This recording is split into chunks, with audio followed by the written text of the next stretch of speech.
Hi friends, welcome back to Manjula's lifestyle vlogs. ಎಲ್ಲರೂ ಹೇಗಿದ್ದೀರಾ? ನೀವೆಲ್ಲ ಚೆನ್ನಾಗಿದ್ದೀರಾ ಅಂದ್ಕೊಂಡಿದ್ದೀನಿ. ನಾನು ಕೂಡ ಚೆನ್ನಾಗಿದ್ದೀನಿ ಫ್ರೆಂಡ್ಸ್. ಇವತ್ತು ಒಂದು ವಿಡಿಯೋ ಇದಾಗಿರುತ್ತೆ. ಏನಂದರೆ ನಾವು ಬ್ರೇಕ್ಫಾಸ್ಟ್, ಲಂಚ್, ಡಿನ್ನರ್ ಏನು ಊಟ ಮಾಡ್ತೀವಲ್ಲ, ಅದು ಹೇಗಿರಬೇಕು ಏನು ಅಂತ ಇದನ್ನೇ ಪಾಲಿಸಬೇಕು ಅಂತ ಏನೋ ಹೇಳ್ತಾ ಇಲ್ಲ. ಬಟ್ ನಮ್ಮ ಆರೋಗ್ಯಕ್ಕೆ ಯಾವುದು ಒಳ್ಳೆಯದು ಅಂತ ನನಗೆಷ್ಟು ಗೊತ್ತಿದೆ ಅದನ್ನು ಹೇಳ್ತೀನಿ. ಮತ್ತು ನಾವು ಡೈಲಿ ಹೀಗೆ ನಾನೇನು ತೋರಿಸ್ತಾ ಇದ್ದೀನಲ್ಲ, ಇದೇ ಥರ ನಾವು ಡಿನ್ನರ್ ಆಗಲಿ, ಬ್ರೇಕ್ಫಾಸ್ಟ್ ಆಗಲಿ, ಲಂಚ್ ಆಗಲಿ ತಿಂತೀವಿ ಅಂತಲೂ ಅಲ್ಲ. ಬಟ್ ಇದರಲ್ಲಿ ಎಷ್ಟು ನನಗಾಗುತ್ತೋ ಅಷ್ಟು ನಾನು ಮಾಡಲಿಕ್ಕೆ ಪ್ರಯತ್ನ ಮಾಡ್ತೀನಿ. ಇಷ್ಟು ಐಟಮ್ಸ್ ಇಲ್ಲ ಅಂದರೂ ಅಟ್ಲೀಸ್ಟ್ 3-4 ಐಟಮ್ ಇರೋ ಥರ ನೋಡ್ಕೋತೀನಿ. ಅದೇ ಥರನೇ ಇವತ್ತು ನಿಮಗೂ ನನಗೆ ಗೊತ್ತಿರೋದನ್ನು ನಿಮಗೂ ಹೇಳೋಣ ಅಂತ. ಈಗ ನಾವು ಮಾರ್ನಿಂಗ್ ಬ್ರೇಕ್ಫಾಸ್ಟಿಗೆ ಈಗ ಏನೇ ಆಗಿರಲಿ, ನಾವೇನು ಬೇಯಿಸಿರೋದನ್ನು ತಿಂತೀವಿ, ಅಷ್ಟೇ ಕ್ವಾಂಟಿಟಿಯಲ್ಲಿ ಹಸಿ ತರಕಾರಿನೂ ತಿನ್ನಬೇಕು ಫ್ರೆಂಡ್ಸ್. ಹಣ್ಣುಗಳು ತಿನ್ನಬೇಕು, ಹಸಿ ತರಕಾರಿನೂ ಇರಬೇಕು, ಬೇಯಿಸಿರೋ ಅಂಶನೂ ಇರಬೇಕು, ರೈಸ್ ಕ್ವಾಂಟಿಟಿ ಕಡಿಮೆ ಇರಬೇಕು. ಮತ್ತು ನಮ್ಮ ದಿನನಿತ್ಯದ ಆಹಾರದಲ್ಲಿ ಮೊಸರನ್ನು ಸಹ ನಾವು ಬಳಸಿರಬೇಕು. ತರಕಾರಿ ಇರೋ ಥರ ನೋಡ್ಕೋಬೇಕು. ಆ್ಯಂಡ್ ಹಣ್ಣುಗಳಿರೋ ಥರ ಒಂದು ಸಲಾಡ್ ಮತ್ತು ಪಲ್ಯ ಈ ಥರ. ಈಗ ನೋಡಿ, ನಾನೊಂದು ಸ್ವಲ್ಪ ನಿಮ್ಗೆ ಅರೇಂಜ್ ಮಾಡಿ ಕೂಡ ನಾನು ತೋರಿಸ್ತಾ ಇದ್ದೀನಿ ನಮ್ಮ ಮೆನು ಹೇಗಿರಬೇಕು ಅಂತ. ಬಟ್ ನಾನು ಡೈಲಿ ನಮಗೆ ಈ ಥರ ಮಾಡೋಕ್ಕಾಗದೆ ಇರಬಹುದು ಕೆಲವ್ರಿಗೆ. ಬಟ್ ಇರೋದ್ರಲ್ಲೇ ಈಗ ನೋಡಿ, ಇನ್ನೊಂದು ಪ್ಲೇಟ್ ನಾನು ತೋರಿಸ್ತಾ ಇದ್ದೀನಿ. ಇದರಲ್ಲಿ ಒಂದು ಚಿಕ್ಕ ಕಪ್ ಆಗೋಷ್ಟು ರೈಸ್ ಇದೆ. ಹಾಗೆ ನಮ್ಮ ಹತ್ರ ಇರುವಂಥ ಸೌತೆಕಾಯಿ, ಟೊಮೆಟೊನ ಹೆಚ್ಚಿಟ್ಟಿದ್ದೀವಿ. ಇಲ್ಲೊಂದು ಪಲ್ಯ ಇದೆ, ಇಲ್ಲೊಂದು ಸಾರು, ಸೊಪ್ಪಿನ ಸಾರು. ಇದರಲ್ಲಿ ಇವಾಗ ನಮಗೆ ನೋಡಿ, ರೈಸ್ ಕ್ವಾಂಟಿಟಿ ಕಡಿಮೆ ಇದೆ, ಸೊಪ್ಪಿನ ಸಾರಿದೆ.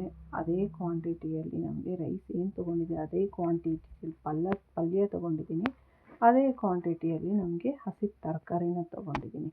ಸೊ ಇಲ್ಲಿ ನಾವು ಬೇಯಿಸಿರೋದು ಎಷ್ಟು ಕ್ವಾಂಟಿಟಿ ಇದೆ, 1 ಕಪ್ಪು, ಅಷ್ಟೇ ಕ್ವಾಂಟಿಟಿಯಲ್ಲಿ ಹಸಿ ತರಕಾರಿ ಸಹ ಇದೆ. ಆಯಿತಾ? ಸೊಪ್ಪಿನ ಸಾರು ನೋಡ್ಬೋದು ನೀವು.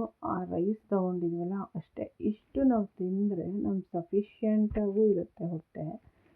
ಅಟ್ ಎ ಟೈಮ್ ನಮಗೆ ಒಳ್ಳೆ ಫೈಬರು, ವಿಟಮಿನ್ಸು ಎಲ್ಲನೂ ಸಿಗುತ್ತೆ. ಅದೇ ನಾವು ನೋಡಿ, ನಮ್ಮ ದಿನನಿತ್ಯದ ಆಹಾರದಲ್ಲಿ ಅನ್ನ ಸಾರು ಥರ, ಚಪಾತಿ, ಪಲ್ಯ, ಪೂರಿ ಈ ಥರ ಎಲ್ಲನೂ ತಿಂತೀವಿ. ಬಟ್ ಈ ಥರ ತಿನ್ನೋದರಿಂದ ನಮ್ಮ ಆರೋಗ್ಯಕ್ಕೆ ತುಂಬ ಒಳ್ಳೆಯದು. ಅಂದರೆ ನಾವು ಫಸ್ಟು ನೋಡ್ಕೋಬೇಕು, ನಾವೇನು ತಿಂತಿದ್ದೀವಿ ಅದು ಅಷ್ಟೇ ಕ್ವಾಂಟಿಟಿಯಲ್ಲಿ ನಾವು ಹಸಿ ತರಕಾರಿ ತಿಂತಿದ್ದೀವ, ಅಥವಾ ಹಣ್ಣುಗಳು ತಿಂತಿದ್ದೀವ, ಮೊಸರು ತಿಂತಿದ್ದೀವ ಅಂತಲೂ ನಾವು ನೋಡ್ಕೋಬೇಕು ಫ್ರೆಂಡ್ಸ್. ನನಗೆ ಗೊತ್ತಿರೋದು ಹೀಗೆ, ಏನಂದರೆ ನಾವು ಬೇಯಿಸಿರೋದು ಎಷ್ಟು ತಿಂತೀವೋ ಅಷ್ಟೇ ಕ್ವಾಂಟಿಟಿಯಲ್ಲಿ ಹಸಿ ತರಕಾರಿನೂ ತಿನ್ನಬೇಕು. ಹಾಗೆ ನಮ್ಮ ದಿನನಿತ್ಯದ ಆಹಾರದಲ್ಲಿ ಮೊಸರನ್ನು ಸಹ ಇಟ್ಕೊಂಡಿರಬೇಕು. ಹಾಗೆ ಬೇಯಿಸಿರೋಂಥ ಪಲ್ಯ ಯಾವುದಾದ್ರೂ ಒಂದಾದರೂ ಇರಬೇಕು. ಆದಷ್ಟು ಸೊಪ್ಪು ಜಾಸ್ತಿ ತಿನ್ನಬೇಕು. ರೈಸ್ ಕ್ವಾಂಟಿಟಿ ಅನ್ನೋದು ಕಡಿಮೆ ಬೇಕು. ನಾನು ನಿಮ್ಮನ್ನು ರೈಸ್ ಬಿಡಿ ಅಂತ ಹೇಳ್ತಾ ಇಲ್ಲ. ರೈಸ್ ಕ್ವಾಂಟಿಟಿನ ಕಡಿಮೆ ಮಾಡ್ಕೊಳ್ಳಿ. ಇದರಿಂದ ನಮ್ಮ ಆರೋಗ್ಯಕ್ಕೆ ತುಂಬ ಒಳ್ಳೆಯದು ಅಂತಲೇ ಹೇಳ್ತೀನಿ. ಈಗ ನೋಡಿ, ಈ ಪ್ಲೇಟಲ್ಲಿ ನೀವು ನೋಡ್ಬೋದು, ಸೌತೆಕಾಯಿ ಇದೆ, ಮೊಸರಿದೆ, 2 ಥರ ಪಲ್ಯ ಇದೆ, ಆ್ಯಂಡ್ ಸಾಂಬಾರು ಕೂಡ ಇದೆ. ಹಾಗೆ ಒಂದೇ ಒಂದು ಚಪಾತಿ ಇಟ್ಕೊಂಡಿರೋದು, ಅದು ಜೋಳದ ಚಪಾತಿ.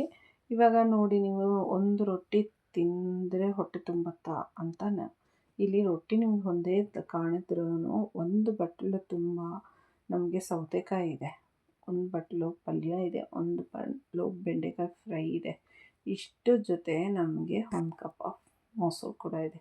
ಇಷ್ಟು ತಿಂದರೆ ನಿಮಗೆ ನಿಮ್ಮ ಹೊಟ್ಟೆ ನಿಜವಾಗ್ಲೂ ಫುಲ್ ಆಗುತ್ತೆ. ಆಯಿತಾ? ಮತ್ತು ಅದೇ ಅಟ್ ದ ಸೇಮ್ ಟೈಮ್ ನಮ್ಮ ಆರೋಗ್ಯಕ್ಕೆ ಏನೆಲ್ಲ ಬೇಕು ಅದೆಲ್ಲನೂ ಸಿಗ್ತಾಯಿದೆ. ಆಯಿತಾ? ನಾವು ಹೆಚ್ಚು ಈ ಫೈಬರ್ ಇರೋ ಕಂಟೆಂಟ್ ತಿನ್ನೋದ್ರಿಂದ ನಮ್ಮ ಕಾನ್ಸ್ಟಿಪೇಷನ್ ಕೂಡ ಇರಲ್ಲ.